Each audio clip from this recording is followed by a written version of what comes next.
Popular. Buenas tardes, señor Galarreta. ¿Cómo ¿Cómo está? está? Muy buenas tardes. Bueno, ¿qué siente primero de ver y de escuchar el descargo del señor Nano Guerra?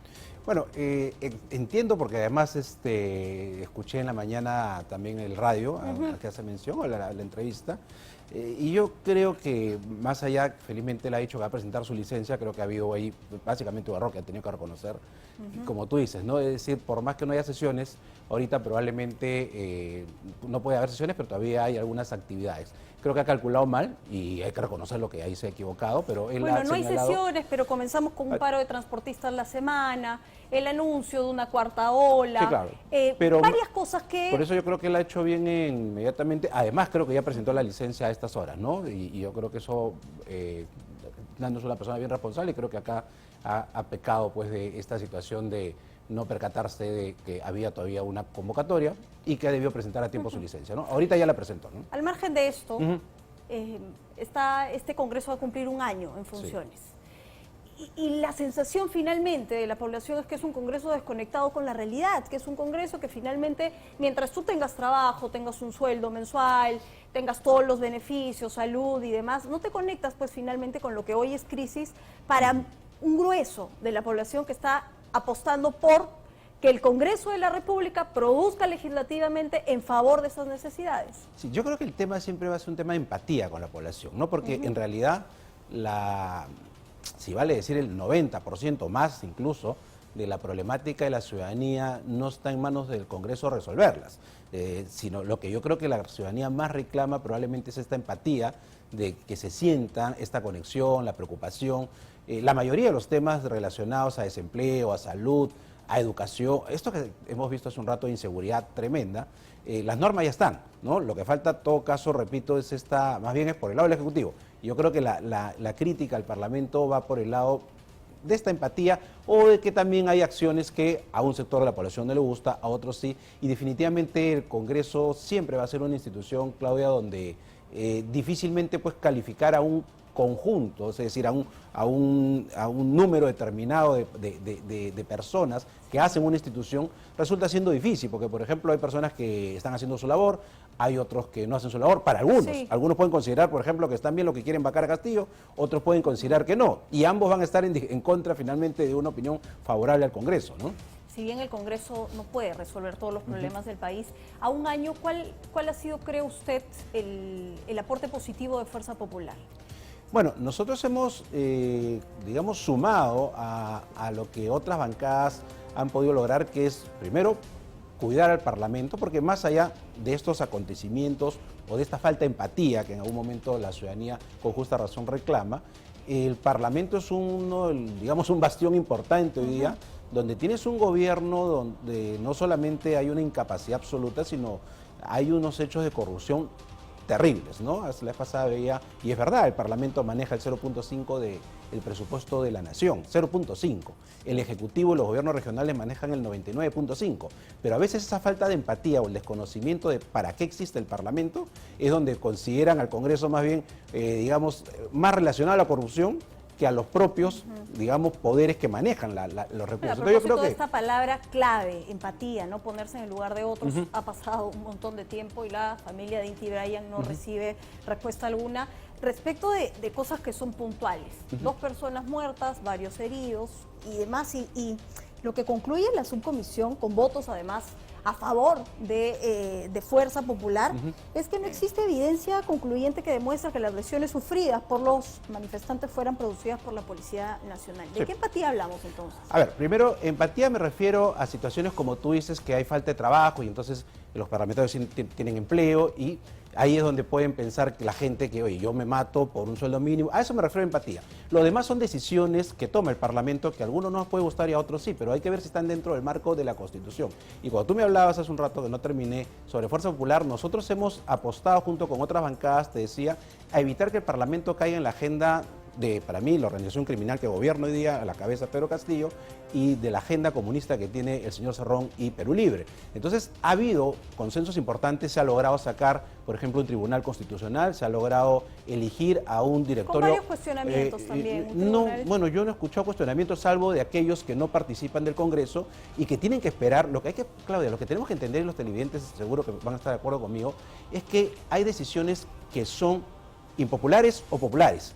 Si hace 4 años atrás o 5 años, en el gobierno, por ejemplo, el señor Humala, la mayoría de la bancada era de Toledo y de Humala y eligieron al señor Eloy Espinosa, a la señora expresidenta del tribunal, los otros no cuestionaban la decisión porque era lo que correspondía. Si hoy día hay una composición en la salida de un proceso electoral y elige un tribunal que no es al que le gusta pues a los que tienen 3 parlamentarios como los morados, perdóname, esa es la decisión. ¿Cómo se castiga un parlamento en democracia? Pues votarán menos por esa gente. Pero no que no sea impopular, debería entonces cambiarse la manera como se elige para que no sea una elección, entre comillas, política. No, porque en la mayoría del mundo, casi los países, la mayoría, cuando lo elige el Congreso, es imposible que no sea política. Es decir, por ejemplo, el Partido Republicano en Estados Unidos no va a apoyar a un juez supremo que sea demócrata, y los demócratas no un republicano, y allá nadie se escandaliza porque la democracia es mucho más madura. Y tú me decías sobre el caso de Inti Brian, he podido revisar, no he tenido tampoco a la vista el documento, pero ahí lo importante, lo he escuchado al congresista Alejandro Cabero, a quien saludo, porque hay que ser valiente, tomar decisiones que a veces no son muy populares, sobre todo por la carga también mediática que existe, y tienen todo el derecho de opinar en contra del informe. Esa es la democracia. Y a que no le gustó al señor Cabero, seguro sacará menos votos en la próxima elección si es que postulara, o sacará más, vamos a ver. Eso dependerá de medir cómo es cada actuar. Yo creo que es importante que, más allá del tema de la búsqueda de lo que considera el chivo expiatorio, yo coincido con él, donde el señor Merino quiere penalizar una actuación, cuando lo que hay que buscar es quién realmente fueron los culpables del asesinato de estos 2 jóvenes, que obviamente a todo el mundo, todos los peruanos nos molesta, nos indigna, como los que también murieron en el gobierno de Sagasti, murieron en el gobierno de Vizcarra. Es decir, todas las personas fallecidas en una manifestación valen igual. Pero hay órdenes, y las órdenes las da un superior. Exacto. Eso, por ejemplo, según lo que, hasta por lo menos lo que averiguó con los miembros de mi bancada, es que cuando pasa este desgraciado acontecimiento, incluso habían menos uso de perdigones que el día 2, eso fue el día 14. Y la policía se repliega. Yo me acuerdo que se repliega porque muchos decían, los morados quieren buscar muertos. Y entonces hay que tener cuidado, le decían al gobierno, y la policía retrocede. Entonces tú vas a ver que a la hora lamentable del fallecimiento de estos 2 jóvenes, de estos 2 chicos que no sé si vienen de las barras, no sé, pero había una de las barras ahí, estas que siempre hacen mucho laberinto en las calles, empiezan a avanzar. Bueno, hay de todo en la calle, la resistencia policía también hace lo suyo. Sí, claro, y me parece condenable, ¿no? Y habría que sancionar aquí.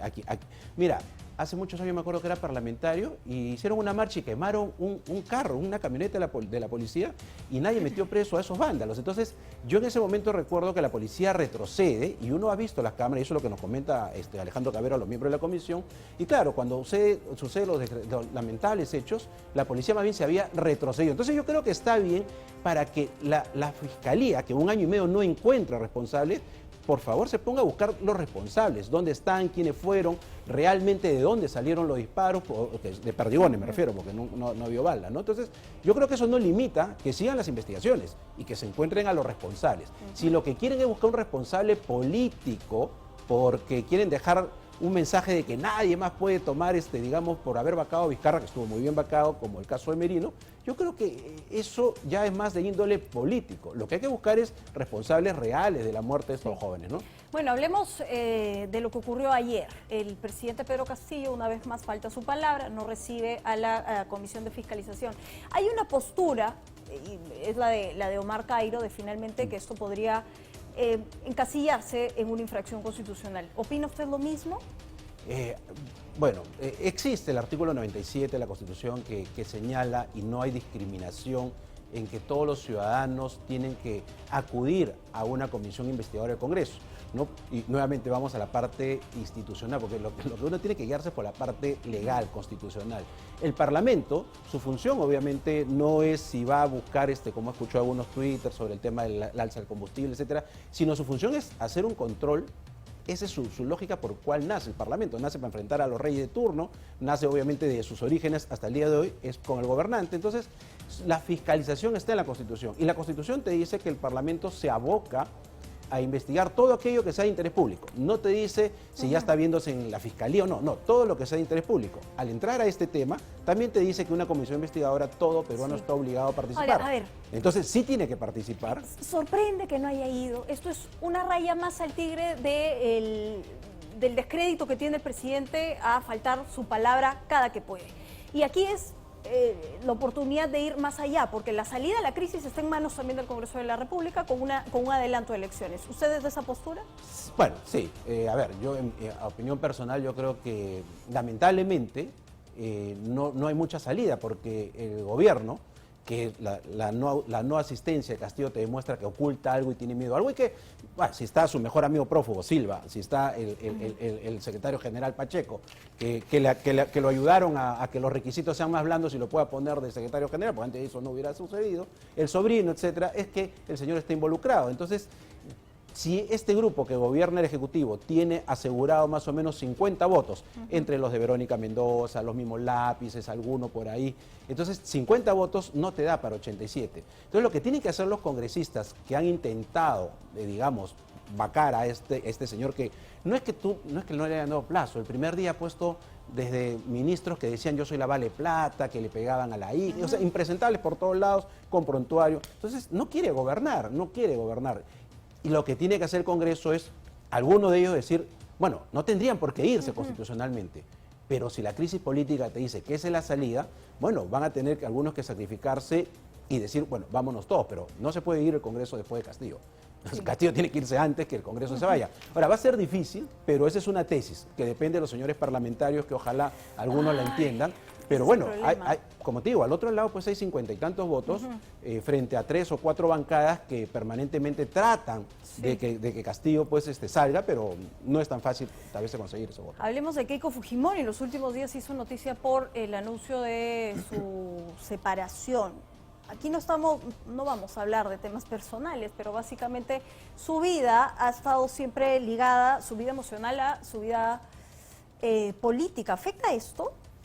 ¿Su separación de Marc? Digamos, yo, como bien tú lo has dicho tú, Claudia, no voy a entrar a los temas familiares, personales, además toda separación obviamente es difícil para la familia y para el entorno siempre de la familia, así que yo conociendo a Keiko, lo que he conocido mucho más en los últimos años, ella es una mujer muy fuerte, ella es una mujer muy valiente, es una mujer que, por ejemplo, a pesar de la persecución que ella ha tenido, ella no está diciendo si ha ido a comisiones investigadoras en el Congreso, va a la Fiscalía cuantas veces quiere la Fiscalía, o sea, no se corre, pues que quien se siente inocente no tiene problema, ¿no? Así que yo creo que cualquier tema familiar va a afectar en su momento, pero creo que las personas ya de la capacidad, digamos, de la fuerza moral que tiene Keiko y personal, va a salir adelante, ¿no? Pero no quiero entrar más a detalle de lo que es un tema estrictamente familiar, ¿no? Bien, solo, lamentablemente nos quedamos sin tiempo, pero solo para cerrar, ¿a quién apoya Fuerza Popular en la elección de la mesa directiva? Mira, yo participé de las reuniones hace casi 11 meses y recuerdo que había, digamos, esta posibilidad que primero vaya PP y después se quedó que vaya P con Mari Carmen Alba. Y dijeron, entonces el otro año puede ser que PP. Nosotros consideramos que los compromisos siempre, en política también, obviamente, deben cumplirse, pero hay que ver cuáles son las condiciones. Yo creo que APP va a tener que tener, y yo no dudo que la tenga, la capacidad de poner a un candidato o candidata que genere confianza en las demás bancadas, porque el objetivo no es quién preside, el objetivo es el mismo que se consiguió en la primera mesa directiva que ya termina. ¿Qué protagonismo ha tenido Fuerza Popular en esta elección de la mesa directiva? El objetivo, Claudia, es que, y eso fue por eso que nosotros incluso a pedido de Keiko no participamos de la mesa, porque dijimos, vamos a buscar los consensos. Si hay que sacrificar siendo una bancada numerosa, pues no vamos, pero la idea es que todos, la mayoría asumen a cuál es el objetivo.